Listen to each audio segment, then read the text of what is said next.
Now we have a session on reclaiming the art of living.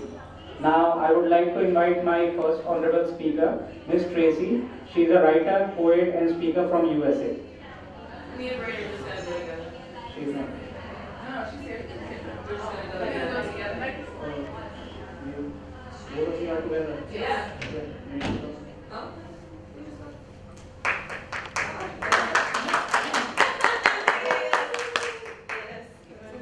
Sit down and can we just bring a seat right here and sit? Yes. Okay, good. All right.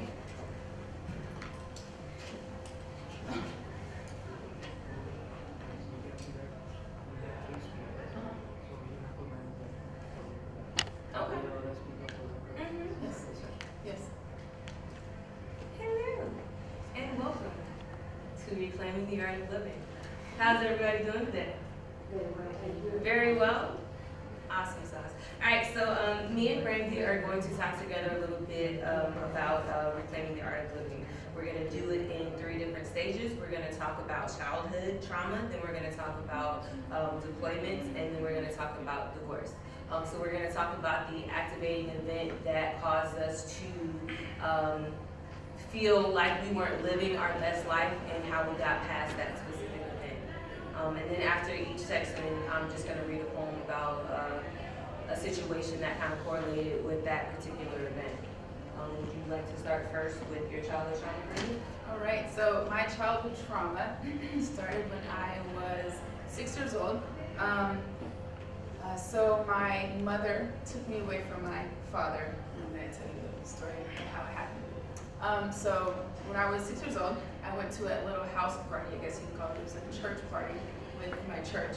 And my mother and my father, they were married at the time, and they were going through a divorce and not staying together. And I wasn't really aware of what was happening or going on. And my mom was leaving that night, leaving him to go, off to California. And he kind of talked me into, because I was a daddy's girl, talked me into coming with him to this party at this church. And so I decided to go to the party. So I'm at the party, and he leaves me there for like a week. And when I come back to a house, and there's nothing in the house. Everything is gone. There's only pictures. There's probably some stuff that was like under the couch or something, but nobody's there. My mom's gone. My sister's gone. Everybody's gone. So I asked my dad, what happened? Where did everybody go? And he tells me, listen, they left you. They don't love you. I'm the only one here that cares about you because I didn't leave you.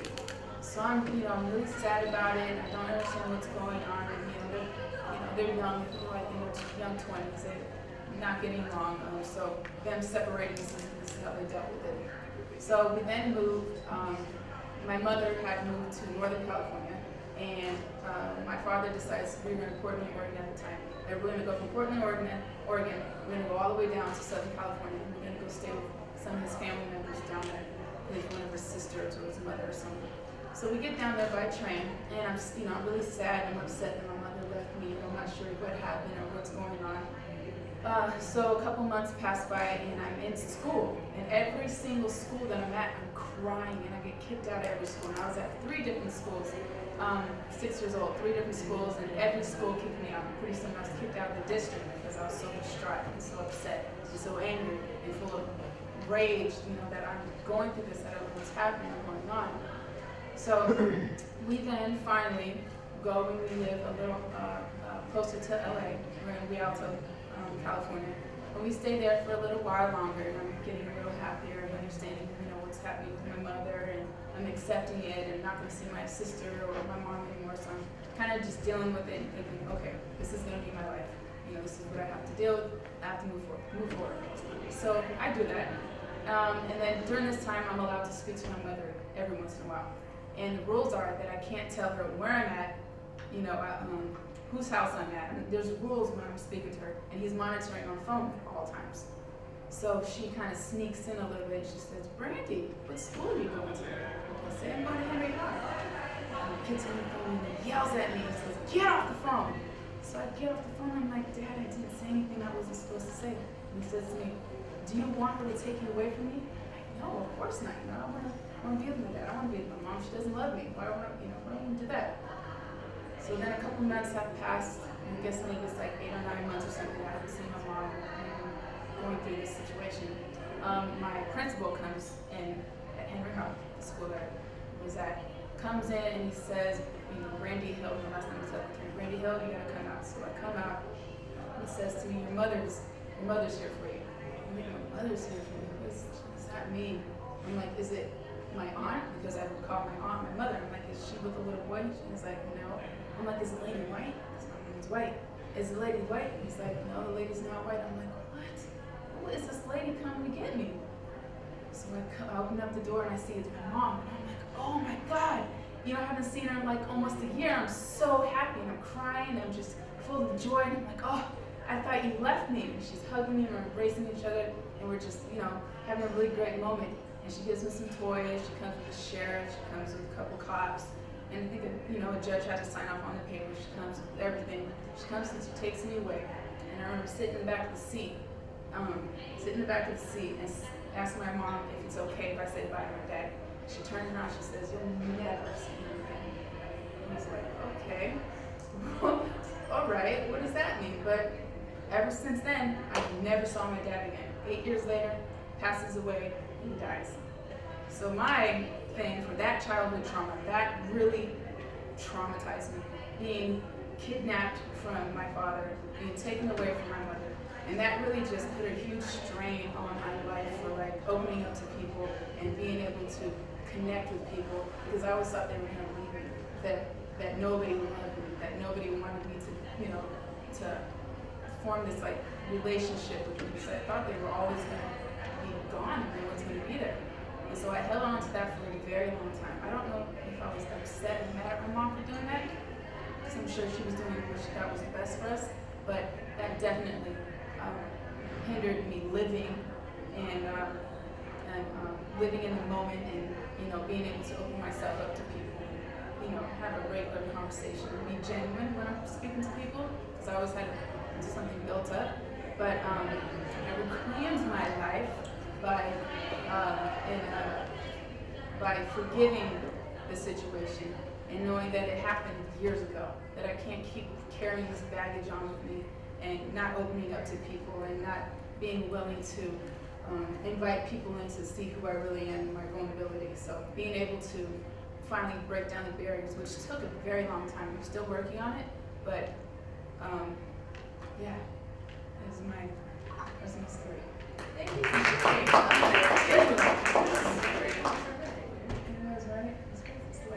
It is.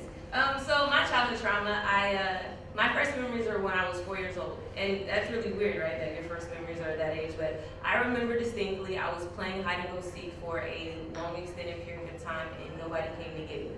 And it kind of freaked me out a little bit. So after about 2 hours of absolutely nobody coming to get me, I decided, you know, be seen. My first memories are not of my mother. My first memories are of my auntie and my uncle and their 2 kids. My mother was a drug addict and an alcoholic from the age of 18. So she had me and my sister, and she continued to do drugs. My mother was in and out of jail about 4 times, and I think 2 of those were for attempted murder and robbery, so on and so forth. So she wasn't the best person in the entire world. So it was very difficult trying to figure out where I belonged in life, because I didn't have that person that I thought should be there, which was my mother. Obviously, having someone to take care of you is a blessing, because many people go to the system because they don't have that type of support. However, in my 5-6-year-old mind, I wanted my mother. It didn't matter that I had an auntie. She was not my mother. So after living with my auntie for a little bit, she couldn't take care of us anymore. So I moved with my sister's grandmother. And then my sister's grandmother decided that she didn't want to take care of me because my sister had a different father than I did, so she didn't feel like that was a burden that she should have to take on. So I then went to go live with my grandmother, and I lived with my grandmother until I was 10 years old. At the age of 10, my mother got off drugs, she got off alcohol, and she decided that she wanted us to live with her. So everybody knows at the age of 10, what do kids do? Kids rebel. That is, I'm rebelling, I don't know you, why are you here? You are not anybody that I've ever kept in contact with, so I'm not necessarily happy to be in a situation with you. So because my mother did not know how to use her words appropriately, she used to beat me. And by beat, I mean she would kick me, punch me in the face, lock me in my room, do a lot of very inappropriate things. And I don't blame her for it because I don't, because I've grown to realize when you are an addict, you don't know how to cognitively have those conversations.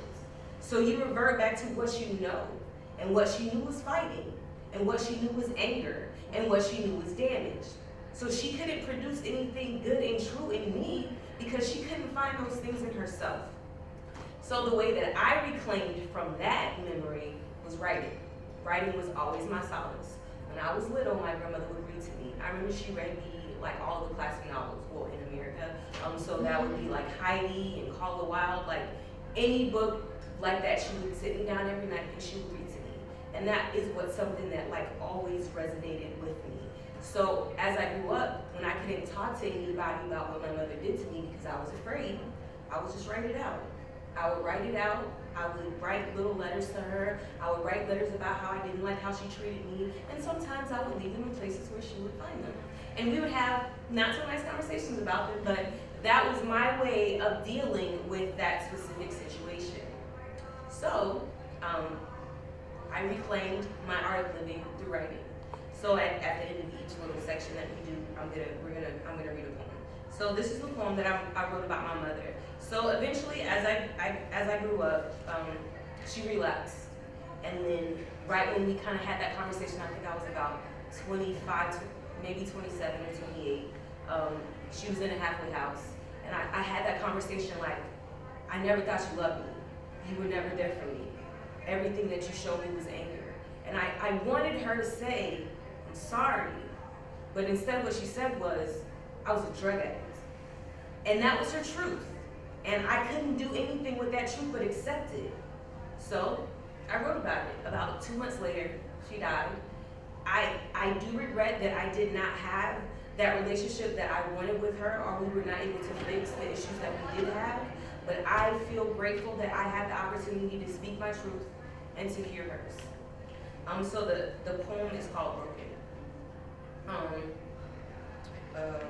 She has been broken in an infinite place. She has been broken to pieces. Misery seeps from her remaining space. Her discomfort pallets off of her in a race. And me, all I want is to love her. All I want is to save her, and not even try. But my selfish nature revoked my rescue. I admit, I am selfish. However, I loved her too. But in seeing what she became, I walked away. Frustrated about her outcome, inside her tragedy, I couldn't stay. So like space and time, I broke away. But I loved her. I loved her anyways. Every broken piece, every infinite part, I swear that I loved her. I loved her with all my heart.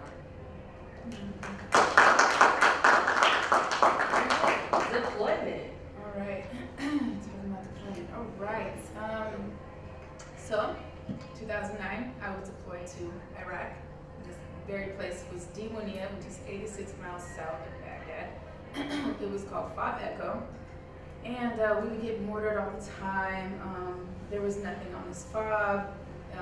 It was in the middle of nowhere, lots of action. I didn't ever have to go outside the wire or anything, thank goodness, because it was just terrible things. We did have a couple of people that did get hit and pass away from the incoming that was coming our way at the fob. So in 2009, when I was deployed, I was working out a whole bunch, working out. And I'm just by nature, I'm a very tired person. I love to sleep. Sleeping is like the best to me. So when I'm over there in Iraq, time difference and all of that, but we have an incentive that if you get a 300 on your PT test, which is your physical test, physical evaluation test. Yes, PT test, running, jumping, all that, push-ups, sit-ups.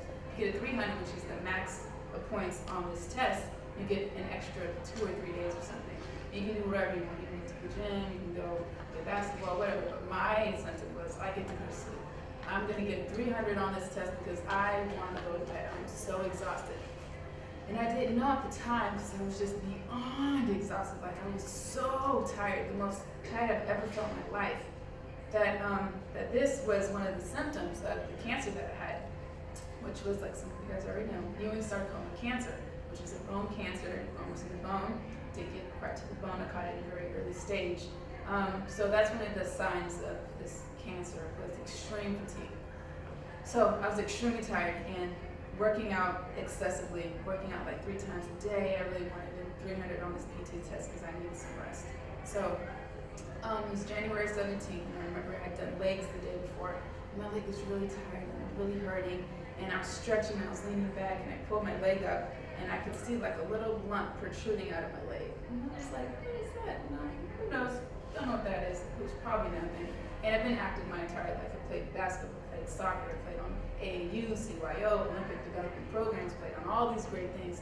That's all-star teams. So I played from 7th grade. I was playing on varsity basketball teams. I was doing great.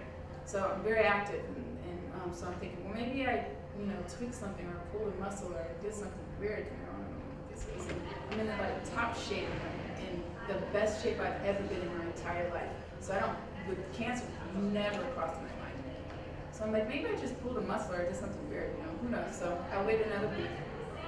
And then the bump is still there. Like I can push it, I can move it around, but it's not hurting, it's not really going anywhere. So I'm like, I guess maybe I should go to the doctors. And I showed my roommate, showed somebody else I was working out with. And they're like, listen, Brandy, that's not normal. You should definitely go get that checked out.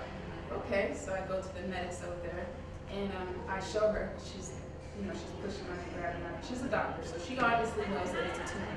But she can't tell me it's a tumor because they haven't properly ran the test or, diagnosed me with anything.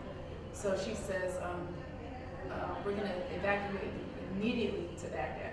And I'm like, okay, that sounds cool, because on Baghdad there's grocery stores, there's places to get some shoes, there's a better food, I might be able to drink some soda, like there's better food and options, more options, things to do out there. So I'm like, that sounds like a good plan. And I get to sleep more because I'm not in my unit. So I'm like, okay, cool. So I go back to my roommate and I'm telling her, hey, I'm going to Baghdad. She's like, are you?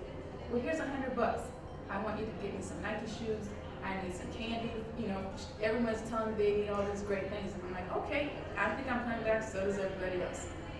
So I have a list of stuff that I'm going to get back from the commissary, from these little stores for Baghdad when I return. So I get to Baghdad, and they tell me, they run a test on me, CT scan, and say, hey, we can see that there's blood flowing in and out of here, but we highly suggest that you go to Germany. I'm like, Germany? This is so weird. Like, what is this in my leg? Nobody would tell me anything. I'm like, okay, well, Germany it is. I get more sleep. Sounds good to me. So then I tell everybody else. Call up everybody on my phone. I'm like, hey, I'm going to Germany now. You guys want anything from there? They're like, oh yeah, bring back those gummy bears. I'm like, okay, I can bring back the gummy bears, sure. All right. So I get to Germany, and I'm like, yeah, in Germany, we can drink beer because you're not in a war zone anymore. So I'm like, I'm gonna get some beer. I'm gonna get some candy. I'm like, this is gonna be great. And they give you a $200 voucher, you get to go shopping. It's better. You're not in a war zone. You might, feel a little safer. So I'm like, this is great. So, all right, I'm sleeping in a little longer. Taking my time and stuff, getting things that everybody wants off the list. I finally get to my doctor's appointment, and he tells me it's a tumor. I'm like, it's a tumor? What? How is it a tumor? What? So I'm like kind of lost. I don't understand what's going on, and I'm talking to my mom off and on during this time, and she's like, well, it can't be cancer. And I'm like, no, it can't be cancer. You're right. I don't know what's going on. So, as time goes on, we figure out that it is cancer. And I'm 24 years old, and they're telling me that I might die. And they pray to God that it's not human sarcoma cancer, that it is. So at first they diagnosed me with a nerve sheath tumor, is what they thought it was going to be. So I'm like, okay, I hope it's not Ewing's either, but they're both cancers. Like, I don't know, because if you have Ewing's, we're gonna have to amputate your leg. It's a really harsh treatment regimen. It's just, you don't want that. And I'm like, oh my God, I definitely don't want that. Like, I have to figure out a way. Please God, I don't want that. So I get to Walter Reed. Walter Reed takes some more tests of it, and we find out that it's Ewing's sarcoma instead of the nerve sheath as what they originally told me. So I sit there and I'm crying, I'm so sad, and I'm like, oh my God, I'm gonna die, and I can't believe this is happening to me. I must have been a bad person, this must be my karma. What did I do? Why do I deserve this? And so they ended up removing the entire muscle out of my leg. Long story short, I lived. That was 10 years ago. But I reclaimed my life or the art of living for me was having cancer really opened my eyes to life. It really made me appreciate the small things, the big things, everything in life. I love every moment of life. Life is just amazing. If I could take a potion to live forever, I definitely would. Forever. You think I'm happy? I'm serious. Like, I love life. I being so close to death really, like, oh, I'm so sorry. Really. We got a minute? Oh. Okay. Her turn. Cool. All right, so this is our last one, and then we're gonna go into just wrap it up because we have one more person. So my deployment story. There was this guy. His name was Reese Moreno. He was 19 years old. He was the cutest little bubbly soul ever. In the military, you get super close to your family, to the people you work with. Me and Bernie were in the military together. As you see, like 7 years later, we're still really good friends. So you in the military, you kind of keep those people that you meet. And he was 19 years old. He was from a really country town, and he really didn't know anything about life. And honestly, I don't think there were any black people where he was at. So he would always ask me very inappropriate questions about being black, and I would always answer them because it was just so cute. And it wasn't like he was doing it in a terrible way. He didn't know, so he was asking questions because the military has this great way about bringing everybody from all aspects of life together. So we deployed together. It was my first deployment. I was super scared. I found out 6 months after I got to my unit, I was deploying, and I was freaking out because I had been to Korea, but I'd never been in a location where you carry your weapon on you 24/7. You carry rounds on you, 260 of them 24/7. You have your combat gear with you at all times. It is not a walk in the park. You are in a deployed environment, and if anything pops off, you are going to be the one that takes care of it. So Reese's birthday was that same month, and the same month that we got to Iraq. And the plan was we were going to throw this really big party for him. Well, not really big. It was just going to be like a cake and a candle and say happy birthday. But I mean that's big when you're away from your family. So we planned to do that. We saw him the night before, and he was like, "Hey, I got to go out on a mission. I'm in the military. You have missions where you have to kind of go out and survey the area without being too much away." And he's like, "I got a mission, but when I get back, we'll do something for it." And on Thanksgiving Day, he died. So I worked in an office, and the place that he stayed was about maybe 30 seconds away. And one of our mutual friends came in and was like, "Reese is on the ground, he's not breathing, he's not breathing, he's not breathing." So we walked into the room, and he was on the ground, and he was dead. In the same month of his birthday, on Thanksgiving. So every Thanksgiving, I always remember him. So he didn't die from combat wounds. He died because he was huffing. So huffing it's like aerosol can, right? So while you're deployed, you can't have alcohol. That's like a no-go. So when I deployed initially at that time, that was something that a lot of kids did to get high. So that was what he did, and his heart exploded. And he was 19 years old. And that, honestly, for me, was the most traumatic thing I've ever seen in my entire life because I've never seen a dead body before. And it wasn't that he was dead, it was just because he was my best friend. He was my little brother. And it was traumatic. So to get past it, I got therapy because sometimes you can't deal with things. So when I came back, I was like, "Yo, this is very difficult for me. I need to go ahead and get some therapy so I can deal with it." And that definitely helped me I wouldn't say to understand it fully, because there's always a place in your heart when somebody that you love dies, but I was able to accept that he made a choice, but I love him despite that choice. And even though we make bad choices, that doesn't necessarily mean that you should die as a result of them. So we do one poem, and then I'm out. Is that good? Yes? Okay, cool. So his is called, where's that? Reese's Pieces. Because he liked them. He was such a cute little kid. I walked in your room and I crumbled. I entered your space and I fell. They pulled me out in a struggle. They asked me questions and I couldn't tell. Nobody really cared, they just gossiped. No one really felt all that grief, but I want you to know that I keep you. You will always hold a special place within me. I want you to know that I remember, and I tell the world of your fate. I need you to know we are branded, and I wrote these words to keep you safe. All right, so yeah, thank you guys so much. I appreciate it. Now I would like to invite my other speaker. She is educator and motivational speaker from India. Give her a big hand. Thank you, everybody. I wouldn't take much of your time since we are running short of time. Good evening, everyone. Today, I would just like to speak about my journey on the art of living, the process which I have been through all throughout my life. Coming into my soul consciousness was that happened just at a spark of a moment. I was never actually aware of what I was, what my problems were, what was actually ailing me. I was the typical housewife, more of a housewife though I'm a working woman, looking typically after my kids, running the household, going to office, coming back home, doing everything more than a typical housewife. It is at such a point of time I once went to attend a breath workshop. And when I went to attend a breath workshop, there I happened to see the true me.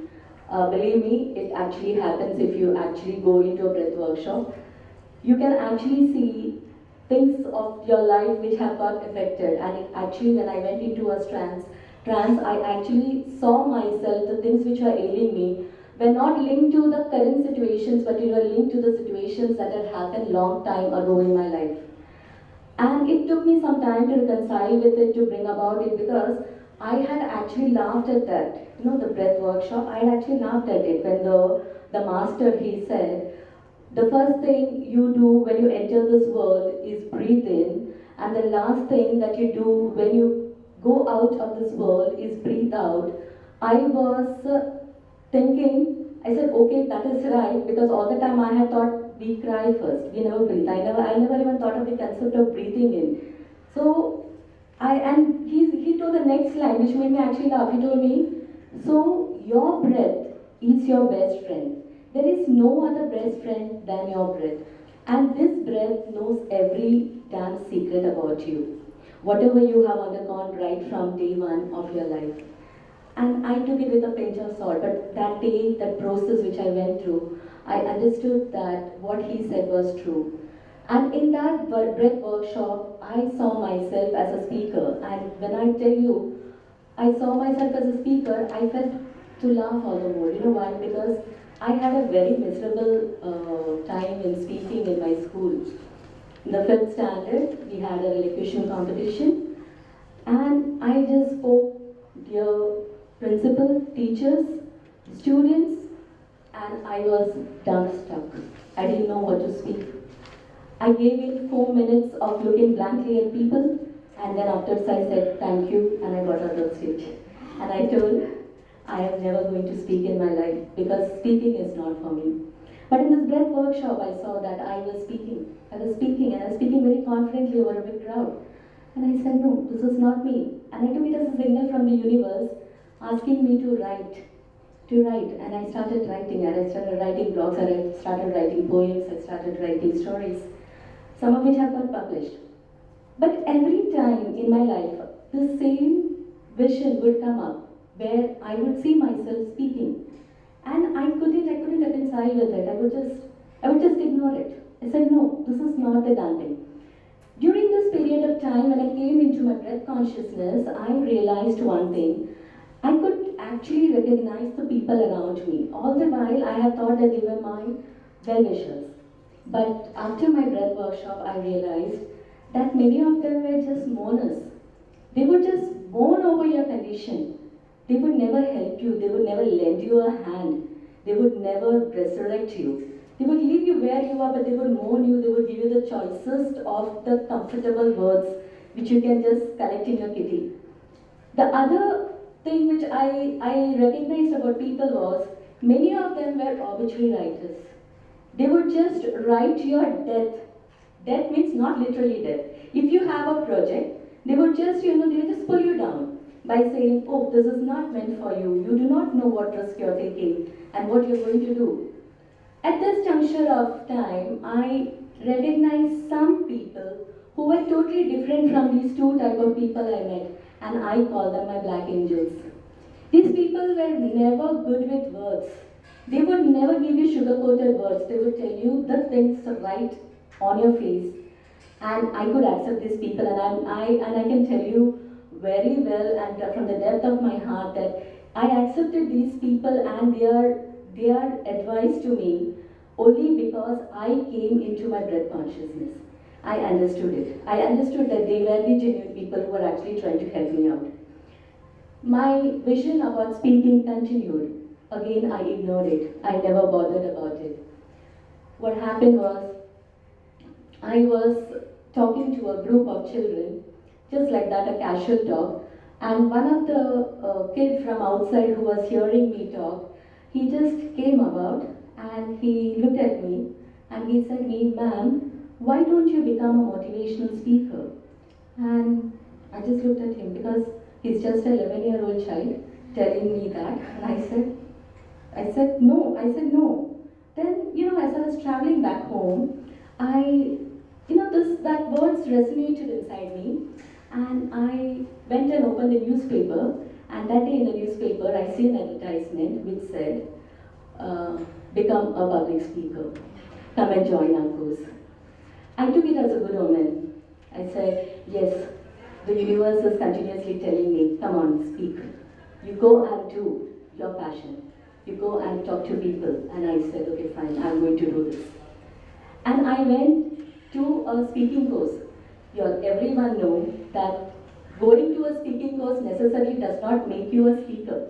But then I was never confident about myself because I had a very bad experience in life.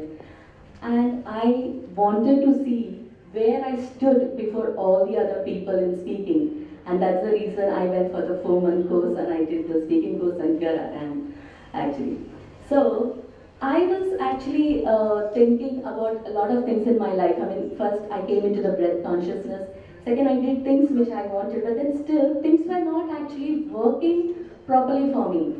So I started, and I had a typical type of people who would come to my life in a different way, but when they would go away, it would be the same. It would be the same, like they would be literally hurting me in the same way the previous person has left. And I just went about this pattern, and at that time I realized that, I had inside me a big part of me which has not forgiven certain people. I was very hurt, they have actually hurt me, and whatever they have done, actually I couldn't forgive it. I mean, my human side could never forgive it. And I said, but if I am going to invite such type of people throughout in my life, I do not want to take the pain of that. And that day I decided that I will completely forgive. And the day I forgave, believe me, I have had only good things coming into my life. I have had all the positivity coming into my life. Today when I see myself achieving something. I see myself going to achieve my goals. This speaking here itself is a miracle. I never knew about it. I was just told about it just 1 week back. So even to come into such a forum, I feel it is my journey which has actually helped me. In fact, I believe that every one of us has a story inside. Every woman who I meet, they all have lot of talents inside them. But the only problem is that all the women, they believe in the comfort, especially I do not know about foreign countries, but in India, women believe in the comfort of homes. If you have a rich husband, if you are, it is like a palace you are inside, you have all the comforts, you are happy with that comforts. Many of the women do not actually realize that those palaces are cages. They are cages which are restricting your moment, which are restricting your actual potential, what you have to give. I don't know if you have read the book Die Empty, which says that when you leave this world, just give away everything, whatever you have, and go into your grave empty, so that you will have absolutely no regrets. Many of the women are aware, but then certain times, certain women rise above the situation when they actually come to know that the cage which they live in, the palaces which they live in, though it is studded in diamonds or precious stones, or whether it is made of gold or silver, a cage is after all a cage. And the realization of that is immense. And when they come out, they are like free birds just soaring up the skies. So all the best to all the women over here to do wonderfully in life. Thank you.